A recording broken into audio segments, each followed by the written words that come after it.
श्री कृष्ण कहते हैं, जो जैसा बोता है वही तो काटता है, पर अफसोस यह है कि बोते वक्त लोग भूल जाते हैं कि वक्त लौट कर आता है। किसी का दिल दुखाकर चैन की नींद सोने वाले ये समझ नहीं पाते कि जो अश्रु उन्होंने बहाए हैं वही कल उनके सिरहाने टपकेंगे। तू सोचता है तेरा झूठ बच जाएगा, नहीं, सत्य समय मांगता है, पर जब लौटता है तो गूंगे को भी बोलने लायक कर देता है। श्री कृष्ण कहते हैं, किसी को अंधेरे में छोड़ने वाले भूल जाते हैं कि सूरज सबके लिए उगता है, लेकिन पहले उस ओर किरणें भेजता है जहां रात सबसे लंबी रही हो। तू चाहे कितनी भी ऊंचाई पर क्यों न बैठा हो, तेरे कर्म अगर नीचे गिर चुके हैं तो वक्त तुझे वहीं पटकता है जहां तूने किसी और को गिराया था। जो झर तुमने छुपा के दिया था अब वही तुम्हारे हिस्से का पानी बन चुका है। पीना पड़ेगा, हर घूंट में वो कराह सुनाई देगी जो तुमने अनसुनी की थी। श्री कृष्ण कहते हैं, धोखा देना आसान है, लेकिन ये भूल मत कर, भगवान देर करता है, अंधा नहीं है। वो हिसाब वहीं करता है जहां तूने मुस्कुराकर किसी को रुलाया था। हृदय के मौन में जब एक आवाज कांपती है तब कोई कृष्ण भीतर बोलते हैं कि तू मुस्कुरा क्यों नहीं रहा, किस पीड़ा ने तेरी आत्मा को चुप करा दिया है। जब तू खुद पर गुरूर करने लगे उस दिन मत आना मेरे दरबार में, क्योंकि मेरी भक्ति में अहम नहीं आता, आता है समर्पण। जो कृष्ण को दिल से मानते हैं वो बुराई में भी अच्छाई को ढूंढ लेते हैं, क्योंकि उनकी दृष्टि में कण कण श्री हरि का रूप है। जो दूसरों को कष्ट देता है वो समझ ले कि ईश्वर को भी पीड़ा पहुंचा रहा है, क्योंकि हर जीव के हृदय में मैं ही निवास करता हूं। और जब तू यह जानकर भी किसी को आहत करता है तो तू मुझे ही दुखी करता है। श्री कृष्ण कहते हैं, कर्म कर पर आसक्ति रहित होकर, यह मेरा मार्ग है। जो व्यक्ति अपनी इंद्रियों पर लगाम लगाता है और बिना किसी फल की चिंता के कर्म करता है वही सच्चा कर्मयोगी है। जो सिंह पशुओं में है, चील पक्षियों में और प्रहलाद राक्षसों में, वही समय भी मैं हूं जो सबका निर्णय लेकर आता है, मौन रहकर भी। हर वो बुराई जो तू करता है तुझे लौट कर मिलती है, क्योंकि मैं ही न्याय हूं और मेरा न्याय देर से होता है लेकिन अचूक होता है। मनुष्य का मन चंचल है और यही चंचलता उसे भटका देती है, भले ही मार्ग सामने हो। कृष्ण कहते हैं, मन को वश में करो, नहीं तो मन तुझे वश में कर लेगा। महाभारत इसलिए नहीं हुई कि समझाने वाला कोई नहीं था, बल्कि इसलिए हुई क्योंकि दुष्ट लोग समझते ही नहीं, उन्हें केवल कठोरता समझाती है। इससे पहले कि हम इस विषय को गहराई से समझें, आपसे अनुरोध है कि इस वीडियो को अंत तक देखें। यदि आपको हमारा यह प्रयास पसंद आए तो वीडियो को लाइक करें और नीचे कमेंट में जय श्री राधे कृष्ण अवश्य लिखें। साथ ही अगर आपने हमारे चैनल कृष्णा साधना को अभी तक सब्सक्राइब नहीं किया है तो अभी सब्सक्राइब करें और बेल आइकॉन जरूर दबाएं, ताकि हमारी हर नई प्रेरणादायक वीडियो सबसे पहले आप तक पहुंचे। तू हंसता है, खेलता है, सबको खुशी देता है, लेकिन जब तू चुप हो जाए, उदास हो जाए, तो दुनिया को समझ जाना चाहिए कि कोई पीड़ा है जो तूने छुपा रखी है। कृष्ण का भक्त कभी अपना नहीं रहता, वो अपने ईश्वर में ही समा जाता है। वो नहीं चाहता कि उसे नाम, यश या अहंकार मिले, वो तो बस चाहता है कि उसका सेवा भाव बना रहे। जो जैसा करता है वैसा ही पाता है। लेकिन याद रखो, ईश्वर पहले देखता है कि तूने कर्म क्यों किया, फिर देता है उसका फल। तू दुनिया को छल ले, खुद को नहीं छल सकता, क्योंकि अंतरात्मा में मैं ही बैठा हूं, हर श्वास के साथ। श्री कृष्ण कहते हैं, भरोसा टूटने पर आवाज नहीं करता, लेकिन उसकी गूंज पूरी जिंदगी सुनाई देती है। वो प्रेम नहीं जो छूट जाए, वो भरोसा नहीं जो टूट जाए, और वो जीवन नहीं जो वर्तमान को छोड़कर भूत और भविष्य में भटकता रहे। पत्थर भारी हो सकता है, पर जब वह पानी में उतरता है तो डूब जाता है। ठीक वैसे ही अभिमान से भरा व्यक्ति अपने ही वजन से अपने अस्तित्व को मिटा बैठता है। अगर तुम्हें प्रतीक्षा लंबी लग रही है तो समझो, तुम्हारा भाग्य तुम्हारी औकात से बड़ा लिखा जा चुका है। ईश्वर देरी कर सकता है, लेकिन देने से कभी चूकता नहीं। किसी के विश्वास पर खरोंच मत लगाओ, क्योंकि टूटा हुआ विश्वास फिर कभी मुकम्मल नहीं होता। वो चाहे दोबारा जुड़ भी जाए, मगर उसकी आवाज हमेशा कांपती है। वो व्यक्ति जो हर पल असंतोष में जीता है, वो दरअसल संतोष के बिना शून्य में तैर रहा होता है। उसे कितना भी दे दो वो कभी पूर्ण नहीं होता, क्योंकि जो भीतर से रिक्त हो वो बाहर से कैसे भर सकता है। जो थोड़े में मुस्कुरा सकता है वही सबसे अमीर है, क्योंकि उसके पास कम में भी सबका अनुभव है।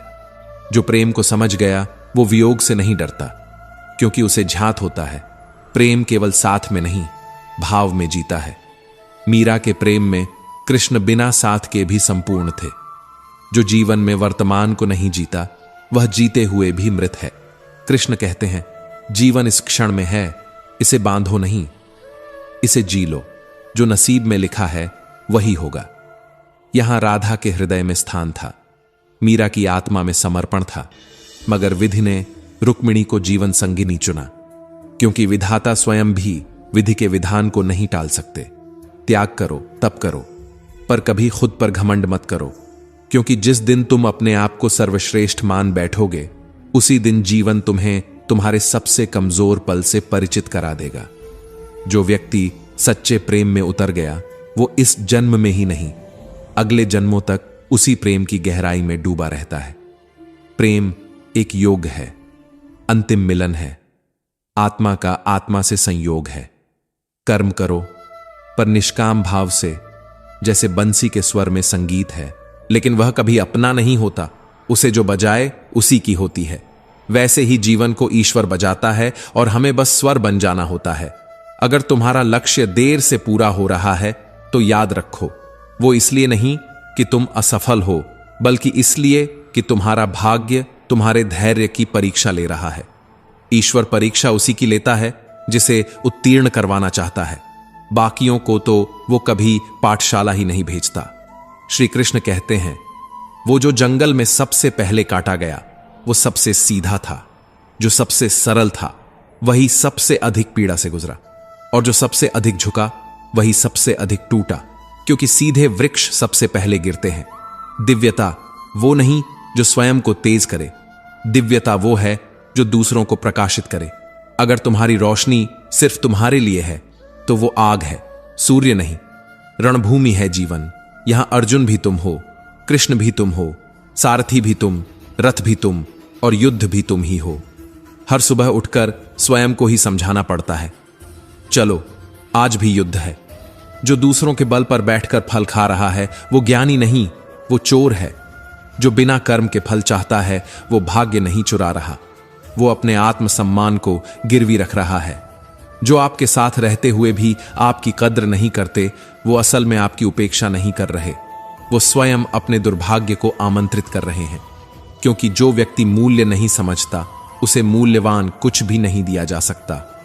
ईश्वर अग्नि की ऊष्मा है, वो वायु की गति है, वो जल की शीतलता है, और जब तुम्हारे भीतर संगीत बजता है तो समझो वो स्वयं ईश्वर की उपस्थिति है। साधना में जो चित्त शांत होता है वो केवल ईश्वर की कृपा नहीं, आत्म संयम की पराकाष्ठा भी है। कर्म करो लेकिन फल की चिंता मत करो, क्योंकि चिंता वही करता है जिसने ईश्वर पर विश्वास खो दिया हो। अगर तुम्हें हर्ष सुख अशुभ में एक जैसा रहना आ गया तो तुम ज्ञानी नहीं, फिर तुम स्वयं ब्रह्म के साक्षात साक्षी बन चुके हो। और जब तुम ब्रह्म को देखने लगते हो तो दुनिया तुम्हें समझ नहीं पाती। ये संसार क्षणभंगुर है, दुख सुख की लहरों में डोलता हुआ, लेकिन जो शांत समुद्र बन गया वही जीवन का पारावार पार कर पाया। ईश्वर हर प्राणी में है, उसकी माया इस चर अचर ब्रह्मांड में बहती है, लेकिन उसकी अनुभूति उसी को होती है जो स्वयं को खोजने निकलता है। और जो खुद को नहीं खोजता वो जीवन भर दूसरों में खुद को ढूंढता रहता है और अंत में खाली लौटता है, क्योंकि स्वयं को छोड़कर कोई कहीं नहीं पाया जाता। किसी के बुरे समय में ईश्वर को दोष मत दो, हो सकता है ईश्वर उसे छांट रहा हो उस फूल के लिए जो उसकी आत्मा को अगले जन्म में सुगंध देने वाला है। श्री कृष्ण कहते हैं, कभी कभी कष्ट नहीं आता सजा बनकर, वह आता है तुम्हें तुम्हारे सबसे सुंदर रूप से परिचित कराने। जिनके पास सब कुछ होता है वो थोड़ा भी खोकर टूट जाते हैं, पर जिनके पास कुछ नहीं होता वो थोड़ा पाकर ईश्वर को गले लगा लेते हैं। यही तो अंतर है संपन्नता और संतोष में।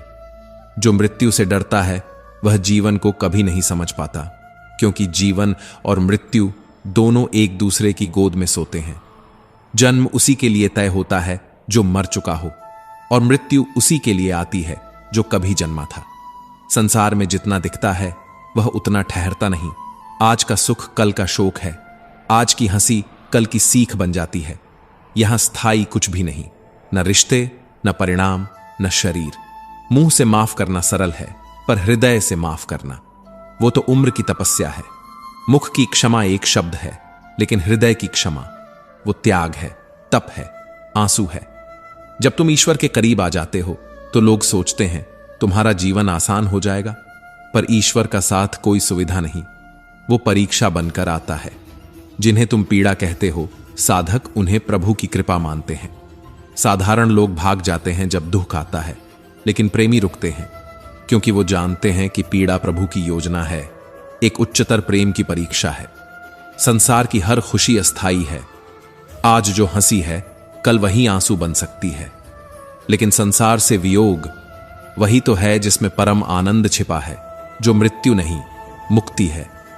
जो मुरली वाला है, जो माखन चुराने आता है, वही चुपचाप हमारे मन का भार भी चुरा लेता है। वो चोर नहीं उद्धार करता है, वो दुख हरता है, पर तुम्हें पहले दुख में भेजता है ताकि तुम उसे पुकारो।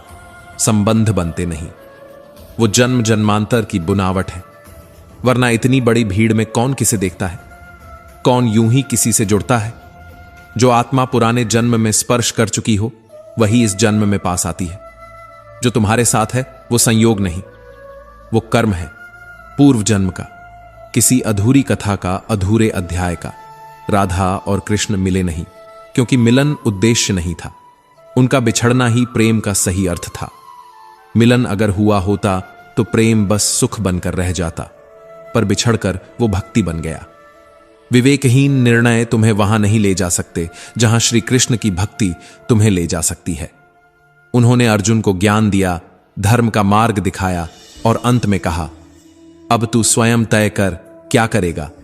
क्योंकि श्री कृष्ण ज्ञान देते हैं, निर्णय का अधिकार नहीं छीनते। यदि तुम्हारे मन में काम, क्रोध और लोभ का वास है तो समझ लो नरक के 3 द्वार पहले ही खोल दिए गए हैं। जिस मनुष्य के भीतर ये 3 अग्नियां जलती हैं उसके कर्म राख ही बन जाते हैं। श्री कृष्ण कहते हैं, जो कर्म प्रेम से किया गया हो वो पूजा है, जो कर्म लालच से किया गया हो वो पाप है। कर्म वही श्रेष्ठ है जो नम्रता, करुणा और भक्ति से उत्पन्न हो। तू जो चाहता है उसके लिए नहीं लड़ा, तो जो खोया उसके लिए क्यों रोता है। कर्म कर, पश्चाताप नहीं, प्रयत्न कर, पलायन नहीं, पुरुषार्थ कर, किंतु क्रोध में नहीं। जो स्वयं को श्री कृष्ण का दास मान लेता है वो जगत को जीत लेता है, क्योंकि वह स्वयं को जीत चुका होता है। भगवान कहते हैं, मैं ही आदि हूं, मैं ही मध्य हूं और मैं ही अंत भी हूं। फिर तू किससे डरे, जब तेरा प्रारंभ भी मैं हूं और अंत भी मैं ही होने वाला हूं। जब प्रभु से जुड़ते हो तब तुम्हारी परीक्षा आरंभ होती है। साधक समझता है ये कृपा है, सामान्य व्यक्ति समझता है ये सज्जा है, लेकिन जो भक्त होता है वो उस परीक्षा को भी प्रभु का प्रसाद समझकर स्वीकार करता है। सुख हो या दुख, गर्मी हो या ठंड, ये सब क्षण भंगुर हैं। जो आता है वह जाता है, इन पर रोने से बेहतर है इन पर धैर्य से खड़े रहो। श्री कृष्ण ने हमें प्रेम सिखाया, पर वह प्रेम मोह नहीं था, वह तो भक्ति थी जिसमें त्याग था, संकल्प था और आत्मसमर्पण था। राधा कृष्ण का मिलना इसीलिए नहीं हुआ था कि प्रेम में मिलन ही सब कुछ है, बल्कि इसलिए कि विरह में भी पूर्णता हो सकती है। उनका बिछड़ना प्रेम की परिभाषा बन गया। कर्म करो, परंतु वाणी, शरीर और मन, इन तीनों को लोक कल्याण में लगाओ। ये शरीर, ये वाणी, ये मन तुम्हें दिया गया है ताकि तुम दूसरों के लिए दीप बन सको। श्री कृष्ण कहते हैं, जो नर अक्रिय, अकर्मण्य और आलसी है वो केवल शरीर ढोता है, जीवन नहीं जीता। कर्म ही जीवन है, और जो कर्म नहीं करता वो जीवन से पलायन करता है। अत्याचार का प्रतिकार करो, अन्याय के विरुद्ध खड़े हो जाओ, क्योंकि धर्म सिर्फ उपदेश नहीं, धर्म क्रिया है। अगर तुम्हारा धर्म मौन हो गया है तो तुम्हारी आत्मा भी मौन हो जाएगी। कर्म, धर्म और प्रेम, ये तीनों जब एक साथ हों तभी जीवन श्री कृष्ण की परछाई बनता है। श्री कृष्ण कहते हैं, मन बार बार भटकेगा, लेकिन तुम्हें बार बार उसे थामना होगा, क्योंकि एक बार अगर मन लक्ष्य पर टिक गया तो ब्रह्मांड स्वयं झुक जाएगा तुम्हारे समर्पण के आगे। मन की चंचलता को नहीं रोका जा सकता, लेकिन उसे दिशा दी जा सकती है, और यही दिशा ही तुम्हारा भाग्य तय करती है। जो वाणी दूसरों को चोट देती है, वो सबसे पहले बोलने वाले को भीतर से तोड़ देती है। वाणी, शब्द, लहजा ये केवल संवाद नहीं होते, ये आत्मा की छाया होते हैं।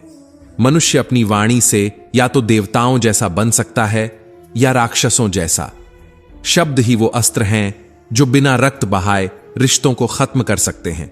वाणी को संयम में रखना तप है, और तप से ही आत्मज्ञान प्रकट होता है।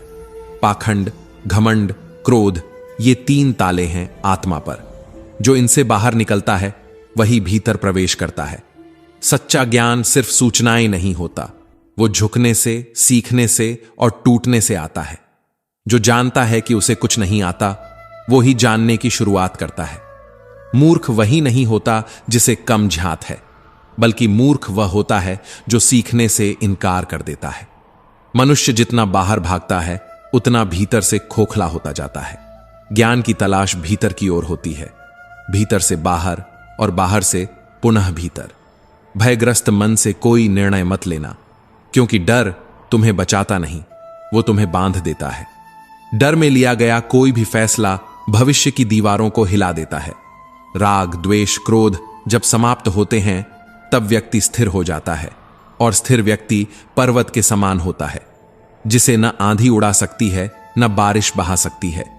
जो अपनी हार का कारण दूसरों को मानता है, वो खुद को आजमाने से चूक जाता है। जो अपने जीवन का उत्तरदायित्व स्वयं लेता है, वो अपनी नियति भी स्वयं लिखता है। तू ही अपना मित्र है और तू ही अपना शत्रु। जैसा व्यवहार करेगा वैसा ही लौटकर तेरे पास आएगा।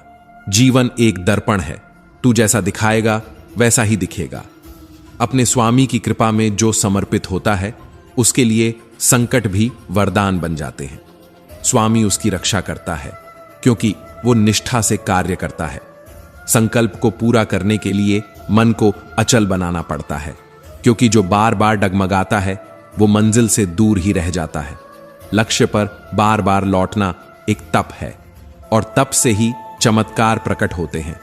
तप वही नहीं जो पर्वतों में हो, तप वो है जो तुम्हारे लक्ष्य के प्रति तुम्हारी दृढ़ता में छुपा हो। श्री कृष्ण कहते हैं, कोई भी राष्ट्र तब तक संपूर्ण नहीं कहलाता जब तक वो तकनीकी से पहले नैतिक और आर्थिक से पहले आध्यात्मिक न बन जाए। यदि एक राष्ट्र केवल विज्ञान से आगे बढ़े और उसका आत्मबल पीछे छूट जाए, तो उसकी प्रगति अधूरी होती है। कर्म और लोक कल्याण दोनों एक रथ के 2 पहिए हैं। केवल एक को पकड़कर दौड़ना जीवन को एकांगी बना देता है। समग्रता वही है जहां संतुलन है। जो केवल अपना सोचता है वो समाज से छूट जाता है, और जो समाज को अपना मानकर कर्म करता है वो कभी अकेला नहीं होता। तन, मन और मस्तिष्क तीनों जब एक साथ स्वस्थ हों, तभी कोई कार्य संपूर्णता से संपन्न होता है। शरीर की साधना केवल शक्ति नहीं देती, वो स्थिरता देती है। सज्जनों की निष्क्रियता ही दुर्जनों की सफलता है। अगर सज्जन सोते रहेंगे तो दुष्ट जागते जागते व्यवस्था को हिला देंगे। फिर सज्जन अपना धर्म छोड़ बस जीने का साधन ढूंढते रह जाएंगे। समाज को सज्जनों की सक्रियता चाहिए, ना कि उदासीनता। धर्म के रथ को धक्का भीतर से ही मिलना होगा। 3 सूत्र, परोपकार, समाज कल्याण और सबके हित की भावना, यही है वो मंत्र जो व्यक्ति और समाज दोनों को शांत करते हैं। बैर, द्वेष, ईर्ष्या ये सब मन के युद्ध हैं जो बाहर के युद्ध को जन्म देते हैं। अगर तू अपने कर्म को छोड़कर दूसरे के कर्म में सुख ढूंढने लगे तो तू अपनी आत्मा से दूर चला जाएगा। जो कर्म तेरा है उसमें ही तुझे अपनी विजय का बीज मिलेगा। हर बार किसी और का रास्ता देखने से अच्छा है अपनी माटी में पैर गाड़ना सीखो, क्योंकि जहां तुम हो वहीं से रचना शुरू होती है। पृथ्वी, जल, अग्नि, आकाश, वायु ये केवल तत्व नहीं, ये हमारी चेतना के सहस्त्र द्वार हैं। इनका सम्मान करो, क्योंकि जो प्रकृति को अपमानित करता है वो अपने ही अस्तित्व को दूषित करता है। प्रकृति को देवता मानने वाली संस्कृति को आज फिर से जागना होगा, क्योंकि जिस दिन धरती रोएगी उस दिन मनुष्य मौन रह जाएगा। घटनाएं घटती रहेंगी क्योंकि समय चलता है। तू बस शांत रहकर अपना कर्म करता चल, क्योंकि चिंता में उलझा मन जीवन का समय खा जाता है। प्रकृति का चक्र अडिग है, तू छोटा सा मोती है उस चक्र में, लेकिन अगर तेरा कर्म सच्चा हो तो तू पूरे चक्र को सोने में बदल सकता है। जो श्री कृष्ण का नहीं वह इस संसार में किसी का नहीं, और जो श्री कृष्ण का है उसके लिए संपूर्ण ब्रह्मांड भी छोटा पड़ जाता है। प्रेम, भक्ति और आत्मा की सुंदरता, यही 3 गुण उस व्यक्ति को अनश्वर बनाते हैं जो मिट्टी के इस शरीर में रहकर भी परमात्मा से जुड़ जाता है। मनुष्य की आत्मा जब श्री कृष्ण में लीन होती है तभी वह स्वयं को पहचानता है, वरना शरीर तो एक दिन मिट्टी में मिल ही जाएगा, पर आत्मा वो या तो भ्रम में भटकेगी या श्री कृष्ण की भक्ति में परम आनंद पाएगी। मनुष्य अपने चेहरे को तो निखारता है, पर आत्मा का दर्पण धूल से ढका ही रह जाता है। वो भूल जाता है कि असली सुंदरता बाहरी नहीं भीतरी होती है। सत्य चाहे जितना भी छुपा लिया जाए, अंततः वो उसी प्रकार चमकता है जैसे रात के अंधकार में सूर्य का आगमन। जो सत्य है वो अमिट है, और जो असत्य है वो कितना भी सुसज्जित क्यों न हो, वो एक दिन ढह ही जाता है। श्री कृष्ण का ये वचन, जो हुआ अच्छा हुआ, जो हो रहा है अच्छा हो रहा है, सिर्फ शब्द नहीं है, बल्कि यह जीवन को देखने का चश्मा है। यह दृष्टि है जहां हम हर घटना में किसी गहरे उद्देश्य की गूंज सुनते हैं। मन की चंचलता ही तो है जो हमें सच्चे आनंद से दूर ले जाती है। यह मन जो इधर उधर भागता है, अगर बस थोड़ी साधना, थोड़ा संयम, थोड़ा अभ्यास कर लिया जाए तो यही मन श्री कृष्ण का मित्र बन जाता है। श्री कृष्ण कहते हैं, मेरे लिए कोई घृणित नहीं, कोई प्रिय नहीं, धनवान या निर्धन मेरे लिए कोई भेद नहीं रखता। मैं उनका हूं जो प्रेम से मुझे पुकारते हैं, जो मुझे अपनी सांसों में बसाते हैं। बस मैं तो प्रेम भक्ति का भूखा हूं। कभी भी मत सोचो कि तुम अकेले हो, क्योंकि श्री कृष्ण कहते हैं, जब भी तुम अच्छा या बुरा करते हो तुम्हें लगता है कि कोई देख नहीं रहा, पर मैं साक्षी हूं। मैं तुम्हारे साथ हूं, तुम्हारे भीतर हूं, तुम्हारे कर्मों में हूं। यह देश भारत, जिसके पास धन, बल, विज्ञान, सामर्थ्य, सामरिक शक्ति सब कुछ है, पर अब उसे फिर से चाहिए चरित्र, एक ऐसा नैतिक बल जो नेतृत्व नहीं बल्कि प्रेरणा बन सके। क्योंकि जैसा श्रेष्ठ पुरुष आचरण करता है वैसा ही समाज भी बनता है। यदि नेता संकल्पहीन हो तो जन भी दिशाहीन हो जाते हैं। अपने आचरण से आदर्श स्थापित करो, क्योंकि शब्द नहीं कर्म ही प्रेरणा देते हैं।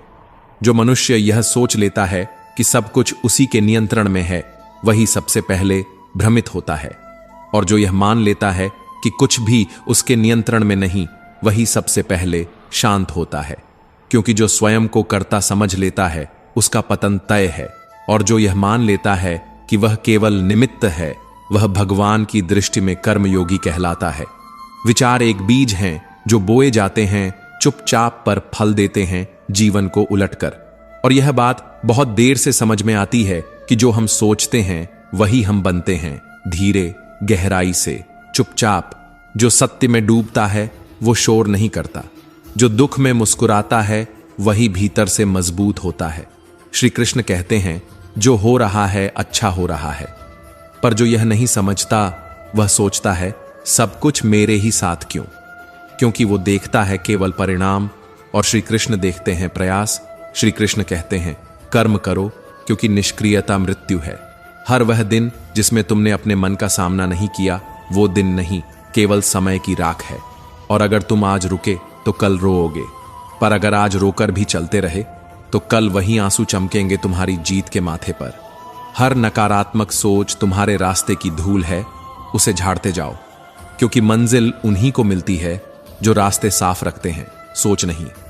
तुम्हारे चारों ओर नकारात्मकता है, लेकिन वो तुम्हें नहीं रोकती। तुम्हारी सोच अगर टूट गई तो फिर कोई तुम्हें जोड़ नहीं सकता। जो हार मान ले वो हारा नहीं, जो कोशिश छोड़ दे वो हारा। विश्वास सिर्फ एक शब्द नहीं, वो एक सेतु है जो तुम्हें आज की खाई से कल की ऊंचाई तक ले जाएगा। समय चलता है, तुम रुक गए तो वो नहीं रुकेगा। अच्छा समय आएगा, पर तब जब तुम खुद से भागना बंद करोगे। तुम वही हो जो तुम सोचते हो कि तुम बन सकते हो, और यही सोच तुम्हारा भविष्य बनाती है। जो आज खड़ा है तूफानों के बीच, वही कल इतिहास के पन्नों में होगा, क्योंकि स्थिर वही होता है जो भीतर से टूटा नहीं होता। जब तुम हारने लगो, श्री कृष्ण बस इतना कहते हैं, मैं हूं, बाकी सब मौन हो जाता है। क्रिया निष्क्रियता से लाख गुना बेहतर है, क्योंकि कर्मयोगी वही है जो फल की चिंता किए बिना बस चल पड़ता है उस रास्ते पर जहां मैं नहीं, हम होता है। अहंकार तुम्हें ऊंचा नहीं ले जाता, वो बस तुम्हें उस ऊंचाई का भ्रम देता है जहां से गिरना तय होता है। हर वो इंसान जो सोचता है मैं कर रहा हूं, दरअसल वह अपने ही भ्रम में जी रहा होता है, क्योंकि करने वाला कोई और है, हम तो केवल माध्यम हैं। श्री कृष्ण कहते हैं, तुम सोचते हो तुम्हारा कुछ गया है, पर क्या कभी तुम्हारा कुछ था? जो आज अपना है, कल किसी और का था और परसों किसी और का होगा। तो फिर रोने का कारण क्या है? तुम केवल माध्यम हो, स्वामी नहीं। कर्म अगर तीर है तो भाग्य लक्ष्य नहीं, बल्कि वह दिशा है जो तुमने खुद चुनी। ईश्वर केवल हवा की तरह है, जो तुम्हें उड़ने में मदद करेगा या तुम्हारी अग्नि को बुझा देगा। यह इस पर निर्भर है कि तुम क्या कर रहे हो। जो कर्म में अकर्म देखे और अकर्म में कर्म, वही ज्ञानी है। जो संकल्प करे तो रुकता नहीं, जो रुक जाए तो कभी आगे नहीं बढ़ता। भाग्य बदलने की चाबी तुम्हारे हाथ में है, बस तुमने अब तक उसे पहचाना नहीं। श्री कृष्ण कहते हैं, मैं भाग्य नहीं बनाता, मैं केवल पथ दिखाता हूं। चलना तुम्हें है। मन जिसने जीत लिया वह सखा बन गया। मन जिसे न जीत सका वह शत्रु से भी बड़ा शत्रु बन गया। ज्ञान से बेहतर है ध्यान, ध्यान से भी श्रेष्ठ है समर्पण, और समर्पण वह कर सकता है जिसका अहंकार नष्ट हो चुका हो। जो बदलता है वही बचता है, क्योंकि परिवर्तन ही प्रकृति है। जो रुका रहा वही पीछे छूट गया। खुशी वह है जो भीतर है, बाहर जो कुछ भी है वह केवल प्रतिबिंब है, और प्रतिबिंब को पकड़ने की कोशिश हमेशा खाली हाथ छोड़ती है। क्रोध भ्रम देता है, भ्रम बुद्धि को हरता है, और बुद्धि जब भ्रमित हो जाती है तो निर्णय गिरने लगते हैं, और वहीं से शुरू होता है पतन। मनुष्य वही देखता है जो वह भीतर है, और जो वह भीतर है वही बाहर बनाता है। बुरे कर्म करने नहीं पड़ते, वो अपने आप हो जाते हैं। अच्छे कर्म करने नहीं पड़ते, वो भी अपने आप घटते हैं, क्योंकि कर्म प्रवाह है और प्रवाह मन का। श्री कृष्ण कहते हैं, जो बीज तुम बोओगे वही फसल काटोगे। तो क्यों सोचते हो कि परिणाम किसी और के कारण है? मनुष्य वही बनता है जिस पर वह विश्वास करता है, और विश्वास केवल सोच नहीं, वो एक ऐसी शक्ति है जो भाग्य को भी पलट सकती है। संसार में जो भी गति है वह प्रकृति के 8 विभागों से ही संभव है। पृथ्वी, जल, अग्नि, वायु, आकाश, मन, बुद्धि और अहंकार, इनमें ही सब कुछ समाहित है। तुम जो हो वो तुम्हारे निर्णयों का परिणाम है। तुम्हारे कर्मों का बीज आज नहीं बल्कि वर्षों पहले बोया गया था। जो आत्मा को जान लेता है उसे मृत्यु का भय नहीं होता, क्योंकि आत्मा अनंत है, अविनाशी है, अखंड है। और जब यह समझ भीतर से जागती है तो भय गलता है, क्रोध पिघलता है और भीतर से जन्म लेती है शांति। जो संदेह करता है वह बीच रास्ते में ही गिर जाता है, क्योंकि संदेह विश्वास को खा जाता है, और विश्वास ही जीवन का दीप है। जो अपने कर्म से बंधा नहीं वही मुक्त है, और जो फल की इच्छा में बंधा है वही सबसे बड़ा बंधन में है। श्री कृष्ण कहते हैं, मैं कर्म से जुड़ा नहीं क्योंकि मैं परिणाम से बंधा नहीं। तू बस कर्म कर, क्योंकि वही तेरा धर्म है। फल की चिंता तो उन लोगों की होती है जो ईश्वर को सहयोगी नहीं मानते। शरीर तेरा नहीं, तू शरीर नहीं। यह अग्नि, जल, वायु, पृथ्वी और आकाश से बना है, और इन्हीं में मिल जाएगा। तू आत्मा है, और आत्मा का कोई अंत नहीं। अहंकार से मोहित व्यक्ति मैं और मेरा के चक्रव्यूह में फंसा रहता है, पर जो जान लेता है कि वह न करता है न भोगता, वही वास्तव में ज्ञानी है। गर्मी और सर्दी, सुख और दुख, ये सब इंद्रियों के संपर्क की प्रतिक्रिया है। वे आती हैं, जाती हैं, इनके पार जाओ। तू क्यों सोचता है सब कुछ तेरे बस में है, और क्यों डरता है कि कुछ भी तेरे हाथ में नहीं? तू माध्यम है, न स्वामी न दास। प्रेम को जो बकवास कहे वो इस संसार की जड़ को नकारता है। प्रेम ही तो कारण है संसार के निर्माण का। जो आत्मा को जानता है वह मृत्यु से डरता नहीं, क्योंकि आत्मा केवल वस्त्र बदलती है, वह नष्ट नहीं होती। संयम, मौन, नम्रता, पवित्रता ये केवल शब्द नहीं, मन के अनुशासन के स्तंभ हैं, और जो मन को वश में कर ले वही जीवन को समझ सकता है। उम्मीदें जो रिश्तों को जन्म देती हैं, वही उन्हें तोड़ने की जड़ भी है, क्योंकि जितनी उम्मीद उतना ही टूटना। श्री कृष्ण कहते हैं, बुद्धिमान वही है जो ज्ञान और कर्म को एक समझे, जो जाने कि ध्यान ही परम अवस्था है और समर्पण उससे भी ऊंचा। अपने आप को बदलना किसी और को जीतने से बड़ा युद्ध है। स्वेच्छा से नीचा मत हो, अपनी चेतना को नया आकार दे। श्री कृष्ण कहते हैं, ना तो कोई समय ऐसा था जब मैं नहीं था, न तुम, ना ये राजा, और ना कोई भविष्य होगा जिसमें हम नहीं रहेंगे। कर्म का उद्देश्य केवल फल नहीं, बल्कि आत्मा का ज्ञान है, क्योंकि शरीर समाप्त होगा पर ज्ञान स्थिर रहेगा। जो इच्छा और क्रोध से मुक्त है, जो भीतर से शांत है, वही ईश्वर की शांति को प्राप्त करता है। बाकी सब अशांति में उलझे रहते हैं। जो कुछ भी हमने आज तक सोचा, हम वही बन गए। हम विचारों से बने हैं, हम विचार हैं। जो व्यक्ति प्रकृति के गुणों से अनासक्त है, जो दिव्य ज्ञान में स्थित है, उसका हर कर्म परमात्मा में विलीन हो जाता है। तू अभी निराश मत हो। तेरा समय शायद कमजोर हो, पर तू कमजोर नहीं। दुर्बलता भाग्य है, पर गरिमा वो तेरा चरित्र है। शोक मत कर, क्योंकि इच्छाओं में कटौती ही आनंद का जन्म देती है। जो कड़वा लगे आरंभ में, वही अमृत जैसा मीठा होता है अंत में। जो मनुष्य अपने ही कर्मों से भागता है, वह स्वयं अपने भाग्य से भी भाग रहा होता है। तू समझता है जो गया वो तेरा था, पर क्या तू कभी खुद को भी समझ पाया? तू जो है वो तू नहीं है, और तू जो नहीं है वही तेरा सत्य है। क्योंकि आत्मा अमर है। शस्त्र काट नहीं सकते, अग्नि जला नहीं सकती, जल भिगो नहीं सकता, वायु सुखा नहीं सकती। मनुष्य का मुख वही महान अस्त्र है जो स्वयं अपने दुखों को जन्म देता है। कर्म ही तेरा भाग्य है, और श्री कृष्ण कहते हैं, मैं सभी में हूं और सभी मुझ में हैं, लेकिन कर्म में मैं नहीं। जो तू कहता है आज तेरा है, वही कल किसी और का होगा। तो क्यों पछतावा, क्यों रोना? तू कुछ लाया नहीं तो खोया क्या? वास्तविक प्रेम वह है जिसमें अपना और पराया मिट जाता है। जहां सब एक हो जाते हैं, वहीं कृष्ण प्रकट होते हैं। जिसके हृदय में आशा की चिता जलती है, वही सबसे अधिक जलता है। आशाएं जितनी बड़ी, दुख उतना गहरा। मन सफेद वस्त्र जैसा है, जिस रंग में डूबेगा उसी में रंग जाएगा। तो तू उसे कृष्ण के रंग में रंग दे, वह नीला नहीं होगा, वह शांत हो जाएगा। कृष्ण कहते हैं, उठो, मोक्ष की ओर चलो। कर्म की अग्नि में अपनी संदेह की लकड़ियां डाल दो। दूसरों की जिंदगी की नकल में पूर्णता की तलाश मूर्खता है। अपना अधूरा जीवन भी पूर्ण नकल से श्रेष्ठ है। कर्म करने से बड़ा कोई धर्म नहीं, और स्वयं को अर्पित करना ईश्वर का सबसे प्रिय रूप है। तू करता वही है जो तू चाहता है, फिर होता वही है जो मैं चाहता हूं।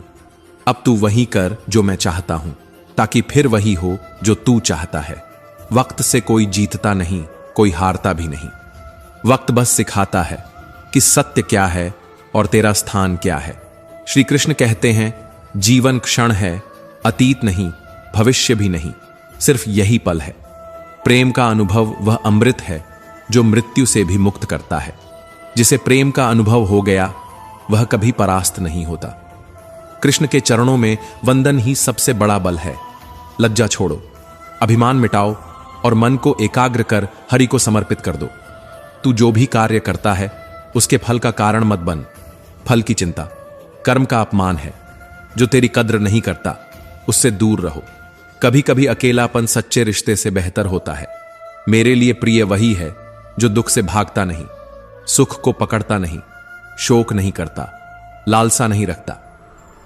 श्री कृष्ण, तू क्या सोचता है? प्रेम केवल शब्द है? प्रेम तो शक्ति है जो आत्मा से आत्मा तक पहुंचे और वहां ईश्वर का अनुभव हो। मोह में पड़कर अपने कर्तव्य को मत भूल। संदेह करने वालों को न इस लोक में सुख है न परलोक में। हर आत्मा का जन्म किसी कारण से होता है, उसे पहचानो, वो ही जीवन का सार है। धन्य है मनुष्य जन्म, क्योंकि सच्चा प्रेम, सच्चा ज्ञान देवताओं को भी दुर्लभ है।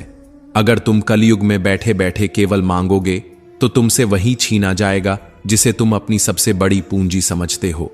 यह युग दया नहीं, धैर्य नहीं, न्याय नहीं, यह युग केवल एक ही चीज समझता है, शक्ति। और जिसकी शक्ति तुमसे अधिक है वह तुम्हारे अधिकारों पर राज्य करेगा, भले ही वो तुम्हारा हो, भले ही तुम्हारे सामने बैठा हो, भले ही वो तुम्हारे साथ जन्मा हो। अगर पांडवों को भी उनका राज्य मांगने से नहीं मिला तो तुम क्या सोचते हो तुम्हें तुम्हारा हक मांगने से मिल जाएगा? महाभारत का युद्ध केवल तीर धनुष की लड़ाई नहीं थी, वह उस लड़ाई का प्रतीक था जो हर युग में न्याय और अन्याय के बीच होती है। और यह युद्ध तुम्हारे भीतर भी चल रहा है। धृतराष्ट्र कभी राजा नहीं था, वह बस एक अंधा मन था जो सत्ता की कुर्सी पर बैठ गया था। जैसे आज तुम्हारे जीवन में भी कुछ धृतराष्ट्र हैं जो अंधे हैं लेकिन सत्ता पर हैं, जो तुम्हारा कुछ नहीं है लेकिन तुम्हारी हर चीज पर कब्जा जमाए बैठे हैं। और तुम्हारा मौन ही उनकी सबसे बड़ी ताकत है। तुम्हारे शब्दों की कमी, तुम्हारे संघर्ष का अभाव, तुम्हारा सहन करना, तुम्हारा ये भी ठीक है कहना, यही सब कुछ है जो तुम्हें धीरे धीरे अधिकार विहीन बना देता है। श्री कृष्ण कहते हैं, तुम तब तक शक्तिहीन हो जब तक तुम यह मानते हो कि अपना कोई अपना नहीं छीन सकता। परंतु श्री कृष्ण कहते हैं, अपने ही जब तुम्हें गिराने लगे तब मौन नहीं, विवेक और युद्ध आवश्यक होता है। यह जीवन युद्ध है। यहां अपने और पराये का भ्रम केवल भावनाओं की कमजोरी पैदा करता है। जिसे तुम अपना समझते हो वह सबसे पहले तुम्हारे विरुद्ध गवाही देगा, क्योंकि तुम्हारे मन का अपनापन उसे एक ढाल बना देता है जिसके पीछे वह तुम्हें आघात दे सके। अर्जुन ने युद्ध नहीं चाहा था, लेकिन जीवन ने उसे युद्ध की गोद में फेंक दिया, क्योंकि न्याय मौन से नहीं मिलता, न्याय को अर्जित करना पड़ता है। और जो व्यक्ति अपने अधिकार के लिए खड़ा नहीं होता वह धीरे धीरे इस संसार में मिट जाता है। यहां लोग चुप रहने वालों के हिस्से तक भी खा जाते हैं। यहां दाता बनने पर भी तुम्हारे पास कुछ नहीं बचता। अगर तुम सहन करते गए तो एक दिन तुम्हें वह भी खोना पड़ेगा जिसे तुम ईश्वर की भेंट समझते थे। जो हक तुम्हारा है वह तुम्हें मिलेगा नहीं, वह तुम्हें छीनना पड़ेगा। श्री कृष्ण ने अर्जुन को यही तो कहा, तू मोह में मत पड़, वरना अपने ही तुझे तोड़ देंगे। यह मोह, यही अपनापन सबसे बड़ी बाधा है उस रास्ते में जहां तुम्हें अपने लिए लड़ना है। वह भाई भी शत्रु है जो अन्याय का समर्थन करता है। वह पिता भी पाप का भागी है जो पुत्र को अधर्म से नहीं रोकता। और वह मौन भी अपराध है जो अन्याय को देखकर बोलता नहीं। महाभारत की सबसे बड़ी सीख यही है कि जो अपने हैं वही सबसे बड़ा छल करते हैं। जिसे तुम अपना मानते हो सबसे पहले वही तुम्हारे विश्वास को तोड़ता है, क्योंकि अपनेपन का धोखा परायों की चोट से ज्यादा गहरा होता है। गलत व्यवहार पराया नहीं करता, अपने करता है, क्योंकि पराया तो तुम्हारे हृदय तक पहुंच ही नहीं सकता। जो वहां पहुंचा है वही चोट भी पहुंचाएगा। गीता का पहला उपदेश यही है कि अपनापन मत बांधो, क्योंकि जहां तुम मेरा कहोगे वहीं सबसे बड़ा दुख मिलेगा। आजकल रिश्ते इसीलिए टूटते हैं क्योंकि उनमें स्वार्थ जुड़ते हैं, परवाह नहीं। प्रेम में जब मैं शामिल हो जाए तो रिश्ता हम नहीं बन पाता। कोई रिश्ता टूटता नहीं, वो सूखता है, धीरे धीरे मुरझाता है, क्योंकि परवाह का पानी ही अब कोई नहीं देता। अहंकार की धूप में कोई रिश्ता नहीं पनपता। स्वार्थ की मिट्टी में कोई प्रेम नहीं उगता। धृतराष्ट्र को अपने बेटे की सत्ता चाहिए थी, भले ही पूरी सभ्यता जल जाए। क्यों? क्योंकि उसे किसी की परवाह नहीं थी। श्री कृष्ण कहते हैं, जिसे केवल मैं दिखता है वो कभी हम नहीं समझता। ऐसा व्यक्ति किसी भी घर, किसी भी समाज, किसी भी संगठन को तोड़ देता है।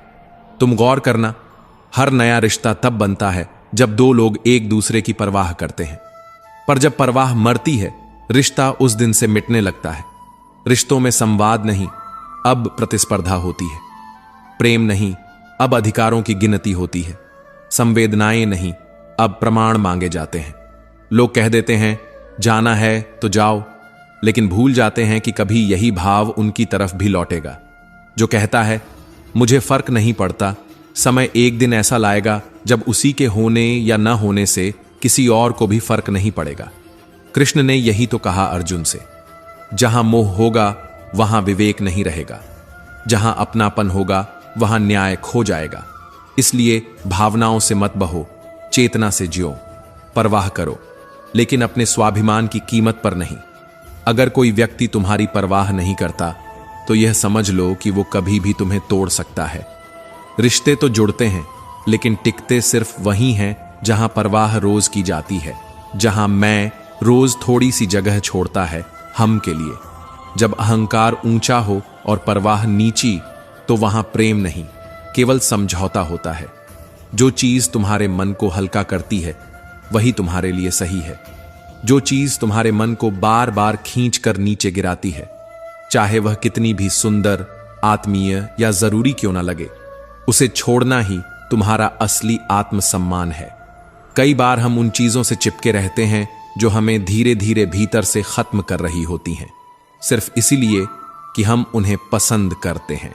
पर याद रखना, जरूरी यह नहीं कि क्या अच्छा लगता है, जरूरी यह है कि क्या तुम्हारे लिए सही है।